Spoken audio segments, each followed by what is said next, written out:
अमृत भागवत बाणी। ओम अखंड मंडलाकारं व्याप्तजेन चराचरं तत्पदं दर्शितं येन तस्मै श्री गुरवे नमः।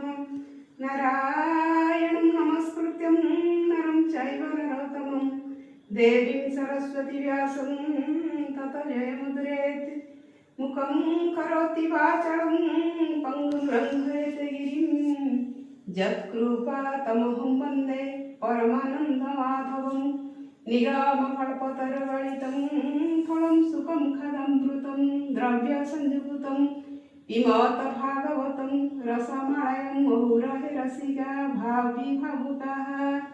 गोविन्द गोविन्द गोविन्द पदुगळुछि मकरंद से मकरंद पान करी हेळे तरिले ब्रजनारी से ब्रजनारींक पୟରେ मन मो थाउ निरंतरे मन मो निरंतरे थाउ।